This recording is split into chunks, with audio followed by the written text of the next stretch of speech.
né? Não tem como você sobreviver ao pular de uma montanha, ao pular do prédio. Bom, nós estamos dando continuidade aqui no vídeo de predestinação, porque o meu celular só grava até 4 gigas e já passou de 4 gigas, né? Mas nós estamos dando continuidade aqui para a gente encerrar o conceito de predestinação, tá? Mas lá na frente, com mais tempo, eu vou dar um resuminho legal, que é bem legal, falando do conceito da mecânica da salvação, mas nós estamos na aula, né? E eu pretendo preparar no tópico do chamamento, que é próximo aqui depois da predestinação. Na sexta-feira eu consigo preparar um conteúdo melhor, algo melhor para os irmãos aí. Amém? Vai ser nota 10 aí para vocês estudarem aí no sábado e no domingo. Para vocês estudarem, né? Lerem aí no sábado e no domingo. Bom, por causa do pecado de Adão, a terra geme sob a maldição de Deus, esperando o dia da sua redenção. Ou seja, por causa do pecado do homem, entrou a maldição sobre toda a terra. Por causa desta maldição, no mundo, toda a humanidade sofre enfermidade, dor e desastres naturais como enchente e terremoto, né? Então, todos os maus ocorreu através da queda, né? Ocorreu através do pecado. Quando essas coisas acontecem, não devemos culpar Deus, e sim nos aproximarmos mais dele. Então muita gente costuma fazer esse tipo de pergunta, né? Onde está Deus? Enquanto tem gente passando fome, enquanto tem gente passando por situação difícil, onde está Deus? Deus está sempre no mesmo lugar, esperando que a gente vá até ele, né? Jesus diz: aquele que vê a mim, de maneira nenhuma eu lançarei fora. Mas a humanidade é afastada, separada de Deus. Depois, quando a gente está no conceito de expiação, a gente vai ver expiação, depravação total. Vou falar sobre isso também, é muito interessante. A gente vai ver o conceito de muitas pessoas, né? A gente vê que muitos teólogos, principalmente os teólogos antigos, no conceito de expiação, olha que coisa interessante, né? Eles diziam que Jesus, ele comprou a gente do diabo, né? Porque tem aquelas passagens dizendo que ele nos comprou por um bom preço. Mas a gente vai ver que esse conceito ele é equivocado. Por quê? Porque nós somos a humanidade caída. Então nós devemos a quem? A Deus. Deus ele não tem parte com o pecado. Então ele satisfaz a tua justiça através do sacrifício. Ninguém pode chegar a Deus de qualquer maneira. A gente só chega a Deus através de um sacrifício expiatório. A gente só chega até Deus através de um arrependimento, né? Então, através do sacrifício expiatório de Cristo, através do arrependimento genuíno, é que nós nos aproximamos de Deus. Por quê? Porque ele satisfez a tua justiça no sacrifício de Cristo. Como é que Deus vai receber pessoas que não recebem a Cristo? É inadmissível isso. Então a gente entende que Cristo pagou para o próprio Deus, né, o preço da sua redenção. A predestinação e o crente, né? Vamos lá. Mediante o planejamento predestinado por Deus, a salvação é oferecida a todos. Nós estamos na página 19, tá? É possível para todos quanto buscam. Aí aqui está citando Atos 17. Já viu o contexto de Atos 17? Onde Paulo estava? Né? Ele estava ali em Atenas. Aí ele foi pregar ali em Atenas, né? Ele começou a pregar, ele pregou no Areópago, né? Paulo teve a oportunidade de falar de Jesus ali, né? O que é o Areópago? Era um local de muita concentração em Atenas. Sabe que Atenas era o centro cultural do mundo na época, né? Atenas era como Nova York da época. Então havia gente do mundo inteiro, de todos os lugares. Atenas era uma cidade politeísta, né? Tinha muitos deuses ali. E ali Paulo teve a oportunidade de pregar o evangelho dos principais lugares de Atenas, que era o Areópago, onde se reunia muitas pessoas influentes, né? Onde se reunia uma grande multidão. E ali Paulo teve a oportunidade de falar do amor de Deus, de pregar o amor de Deus, né? Que o ser humano sempre foi muito influenciado um pelo outro. Quer ver? Vamos abrir Atos 19:32. Olha que coisa interessante. Teve um motim lá em Éfeso, né, na cidade de Éfeso. Teve uma rebelião. Quem fez essa rebelião lá em Éfeso? Foi os vendedores de santinho, né? Na época, a deusa Diana. E eles viram que eles estavam perdendo seu negócio, porque Paulo, ele começou a ganhar uma para Jesus, o pessoal jogando seu santinho fora, jogando ali as suas estatuetinhas, né, fora. E começou um motim lá na cidade de Éfeso, né?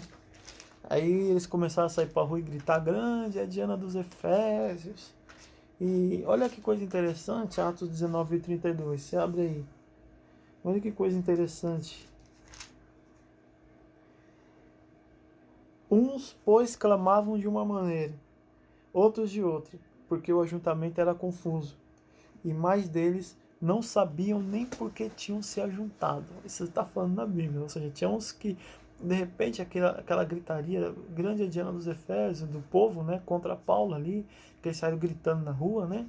De repente, uns gritavam uma coisa, outros gritavam outra. E tinha um povo lá no meio que, se você chegasse e perguntar: o que você está fazendo aí? Não sei, tá todo mundo gritando. Eu estou gritando também. Aconteceu isso lá em Éfeso, né?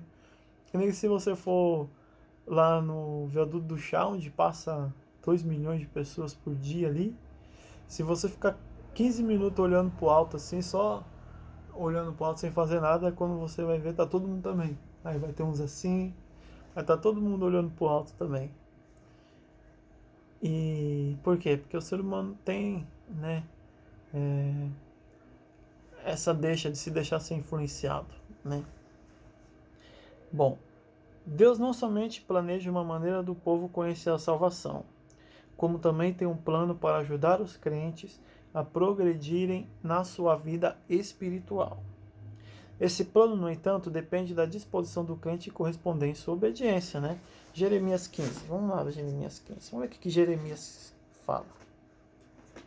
Jeremias capítulo 15. Vamos abrir aqui a nossa Bíblia. Jeremias capítulo 15.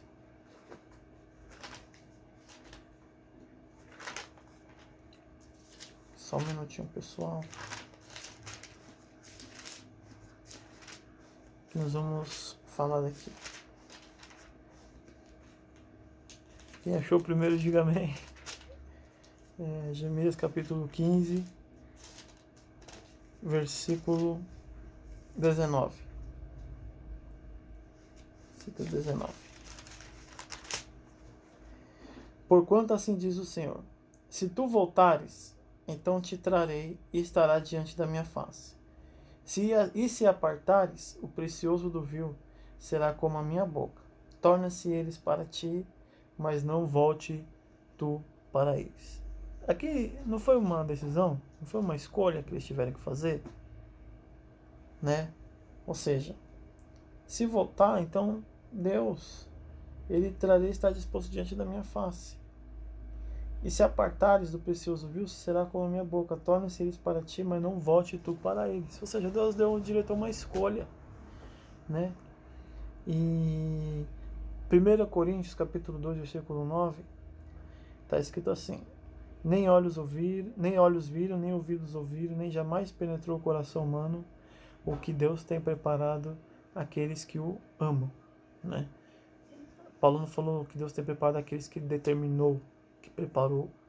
Paulo falou aqueles que o amam. Existe uma condição, né? Amar a Deus. Amar a Deus sob todas as circunstâncias. Amar a Deus pelo que Ele é, não pelo que Ele pode dar. Então Paulo disse exatamente isso. Agora vamos ver alguns outros versículos, como Efésios.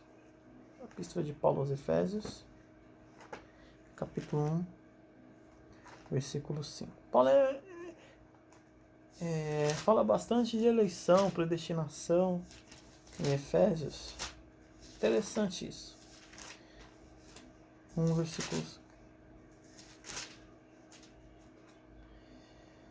E nos predestinou para filhos de adoção por Jesus Cristo, para si mesmo, segundo o beneplácito da sua vontade. O que eu falei no começo do vídeo anterior?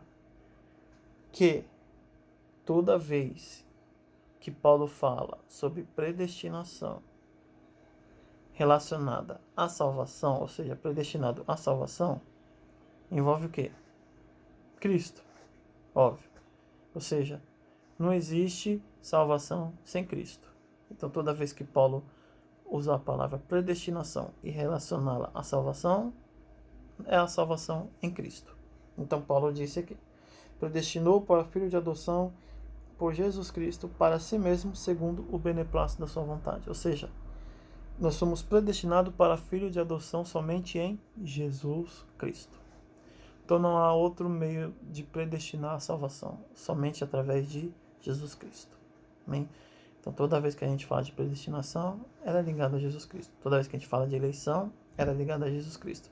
Toda vez que a gente fala de presciência, ela é ligada a Jesus Cristo. Então, ou seja, predestinação é somente para aquele que escolheu a Cristo, para aquele que escolheu a Deus.